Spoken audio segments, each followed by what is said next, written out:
வணக்கம். இரவு நேர பிரதான செய்திகளினூடாக நர்மதா சிறையில் முதலில் தலைப்பு செய்திகள். அஸ்வசம நிலுவைத் தொகையை வங்கிக் கணக்கில் வைப்பிலிட நடவடிக்கை. இரவு வேளைகளில் போக்குவரத்து கடமையில் ஈடுபடும் காவல்துறை உத்தியோகத்தர்களுக்கு விசேட அறிவுறுத்தல். நாடளாவிய ரீதியில் ஆழிப்பேரலை நினைவேந்தல்கள் அனுஷ்டிப்பு. இணைய தாக்குதலுக்குள்ளானது ஜப்பான் விமான சேவை. இனி விரிவான செய்திகள். ஆழிப்பேரலை ஏற்பட்டு 20 ஆண்டுகள் கடந்துள்ள நிலையில் உயிரிழந்த மக்களை நினைவுகூரும் வகையில் நாடு முழுவதும் இன்று முற்பகல் 9:25 முதல் 9:27 வரை 2 நிமிடங்கள் மௌன அஞ்சலி செலுத்தப்பட்டது. 2004 ஆண்டு டிசம்பர் மாதம் 26ஆம் தேதி ஏற்பட்ட ஆழிப்பேரலையில் சிக்குண்டு 35,000த்திற்கும் அதிகமானோர் உயிரிழந்ததுடன் 5,000த்திற்கும் அதிகமானோர் காணாமல் போயிருந்தனர். இலங்கையை எதிர்கொண்ட இயற்கை அனர்த்தமாக இது வரலாற்றில் பதிவாகி உள்ளது. அதன்படி 2005ஆம் ஆண்டு 26ஆம் தேதி முதல் தேசிய பாதுகாப்பு தினம் அனுஷ்டிக்கப்பட்டு வருகிறது. அத்துடன் நாட்டின் பல்வேறு பகுதிகளிலும் ஆழிப்பேரலையில் உயிர் நீத்த உறவுகளை நினைவு கூர்ந்து வருகின்றன. இதன்படி காலி ஆழிப்பேரலை நினைவு தூபிக்கு முன்பாக தேசிய பாதுகாப்பு தினம் அனுஷ்டிக்கப்பட்டுள்ளது. குறித்த நிகழ்ச்சியில் வெளிநாட்டு சுற்றுலா பயணிகள் குழு ஒன்றும் கலந்து கொண்டதாக குறிப்பிடப்பட்டுள்ளது. அத்துடன் சுனாமி பேபி என்று அழைக்கப்படும் அபிலாஸ் கல்முனையில் உள்ள அவரது இல்லத்தில் அமைக்கப்பட்டுள்ள சுனாமி நினைவு தூபிக்கு முன்பாக ஆழிப்பேரலையால் உயிர் நீத்த உறவுகளுக்காக தமது அஞ்சலியை செலுத்தியுள்ளார். இதேவேளை மட்டக்களப்பின் பல பகுதிகளிலும் பொதுமக்கள் ஆழிப்பேரலையால் உயிர் நீத்த உறவுகளின் ஆத்மா சாந்திக்காக பூஜை வழிபாடுகளில் ஈடுபட்டதுடன் சுடர் ஏற்றப்படும் வழிபாடுகள் முன்னெடுக்கப்பட்டதாக தெரிவிக்கப்படுகிறது. அத்துடன் ஆழிப்பேரலையால் உயிரிழந்தவர்களை நினைவு கூறும் வகையில் இன்றைய தினம் மன்னார் மாவட்ட செயலகத்திலும் தேசிய பாதுகாப்பு தினம் அனுஷ்டிக்கப்பட்டுள்ளது.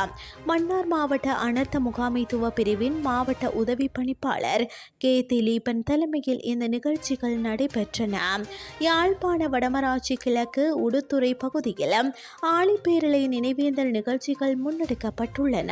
இதேவேளை மோதர் பிரதேச செயலக ஒருங்கிணைப்பில் பொதுமக்களின் பங்களிப்புடன் இன்று மோதர் இறங்க துறைமுக வாசலில் ஆழிப்பேரலை நினைவு தூபி திறந்து வைக்கப்பட்டுள்ளதாக தெரிவிக்கப்பட்டுள்ளது. இதன்போது உயிர் நீத்தவர்களுக்கான அஞ்சலியும் செலுத்தப்பட்டுள்ளது.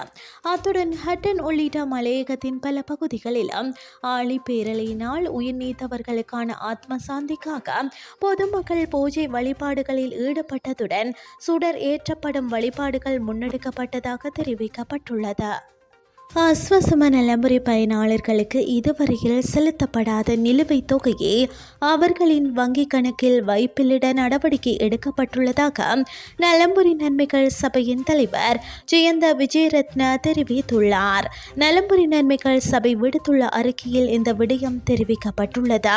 அஸ்வசம நலம்புரி திட்டத்தின் கீழ் முதலாம் கட்டத்தில் தகுதி பெற்ற 2,12,423 குடும்பங்களுக்கான நிலுவைத் தொகையின் நாளைய தினம் வங்கிக் கணக்குகளில் வைப்பிலிட உள்ளதாக நலம்புரி நன்மைகள் சபை தெரிவித்துள்ளது.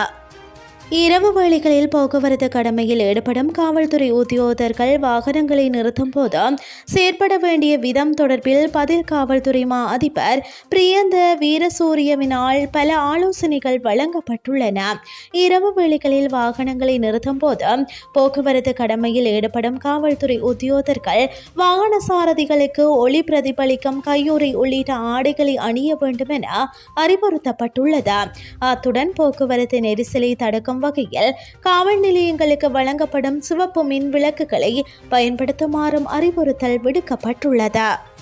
இனி வெளிநாட்டு செய்திகள்.